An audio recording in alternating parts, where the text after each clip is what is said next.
This is Ryan Elliott for Boxing Social in association with Betfred. I'd like to be joined by Johnny Nelson today. Johnny, we're here for Eubank Fight Week. It's the launch of the new Sky Sports era of boxing. How excited are you? I'm good, thank you, Ryan. I'm good. It's a nice, fresh, funky feel. I like it. So I'm looking forward to this. Some nice, fresh faces here as well. In regards to the fighters, it gives opportunities to fighters that probably had to get in the queue before. So now there's a platform for them to get involved and get in the mix.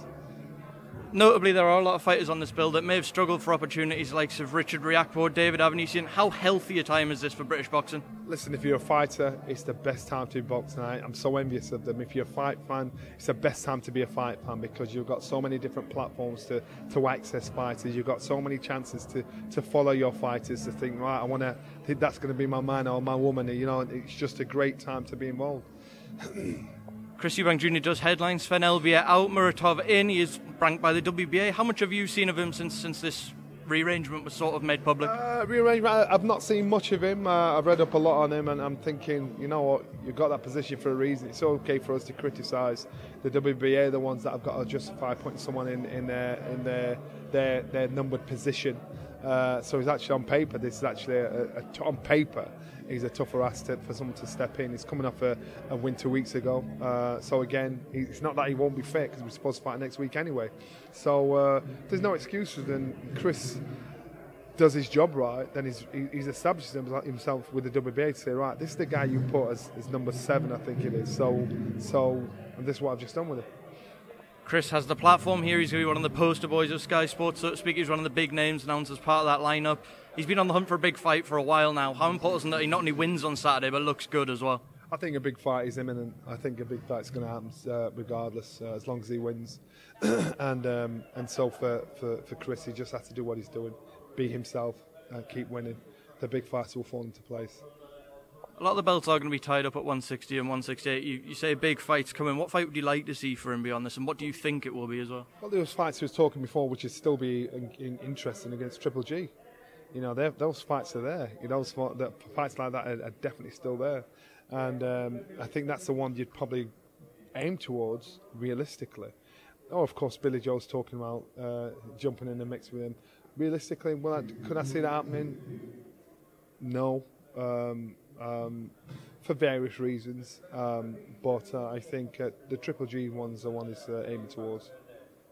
Someone else notably on this bill, David Avanesian, has been another one on the hunt for a big fight. He thought he would have that momentum after the Josh Kelly win. He's been waiting, he's been left frustrated. How relieved do you think he'll be now that he's got Liam Taylor in front of him, someone credible at domestic level he can get his teeth stuck into? Unfortunately, he's in the Who Needs Him club.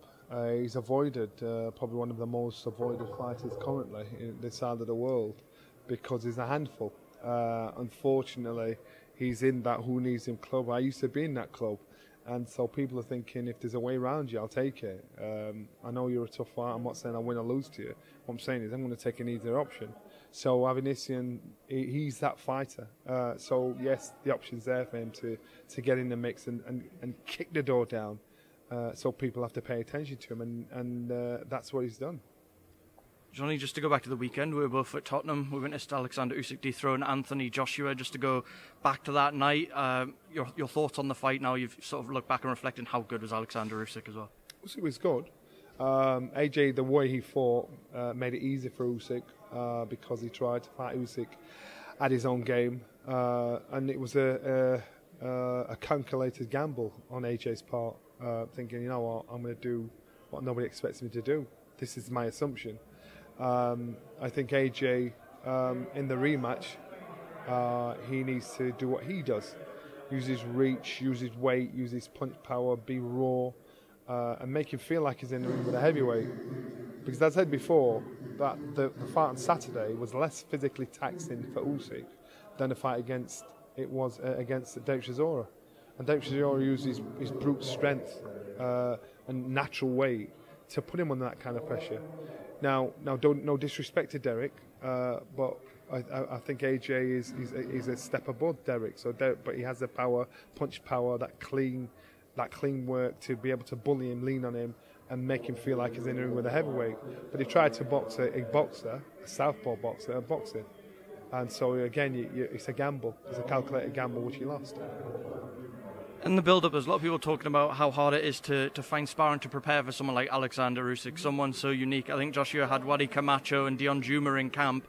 How much more beneficial will it be now he's done the 12 rounds with Usyk rather than all the preparation he'd done before? Massively, massively. Now he knows what to expect. Now he knows how awkward Usyk can be. Now he knows what didn't work and what did work. Now he knows what he should have done, what he didn't do.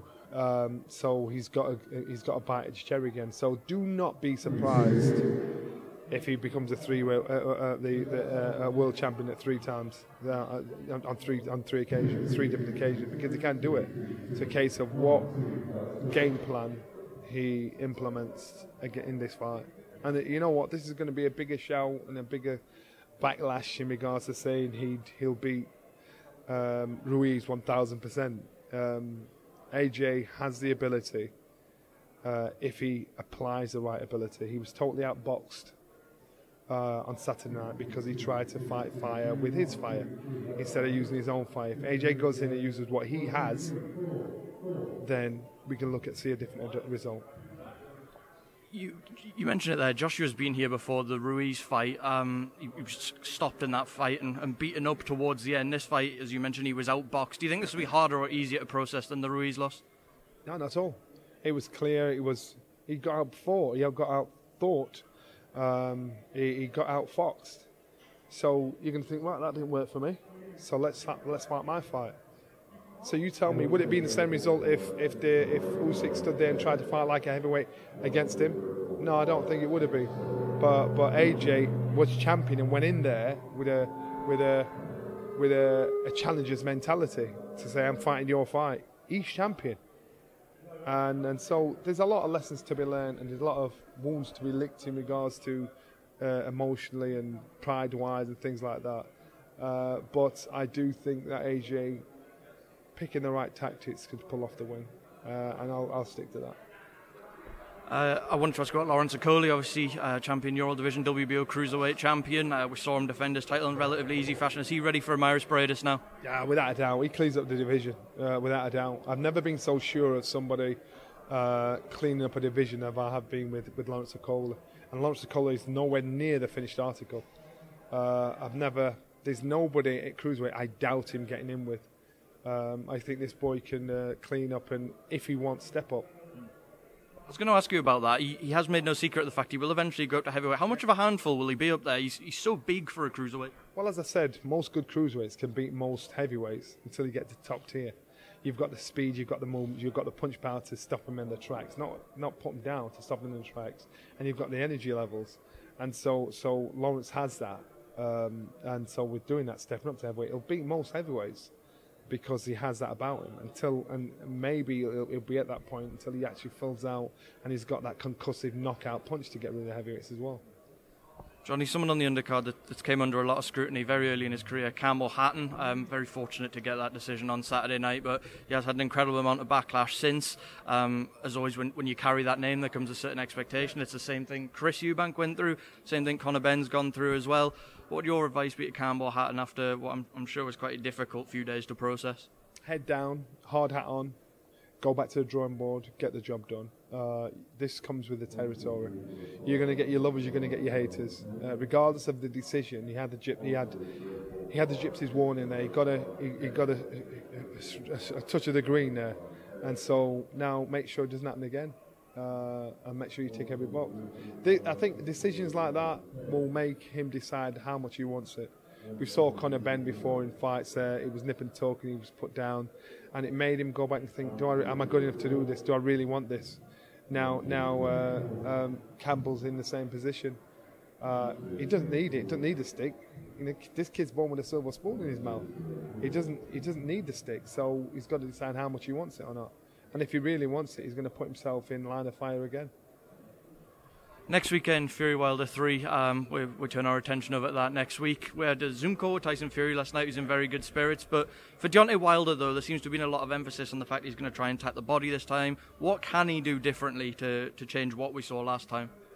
So unless Deontay Wilder's done something behind closed doors and said something behind closed doors, rather than what he's putting out, and what he's putting out is that how I assess it is that he's not accepted the loss on any part of his. It's everybody else's fault.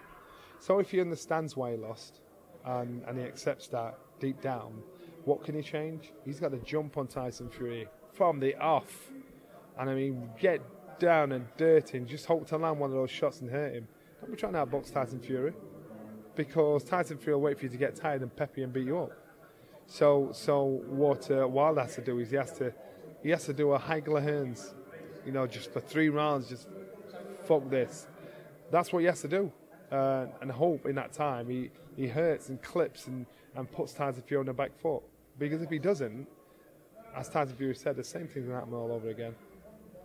Final one before I let you go, Johnny. We've waved goodbye to a legend of the sport these last few days. Manny Pacquiao confirmed that he is going to be hanging up his gloves after a unique, incredible career. If you can, try and explain just how special Manny Pacquiao was.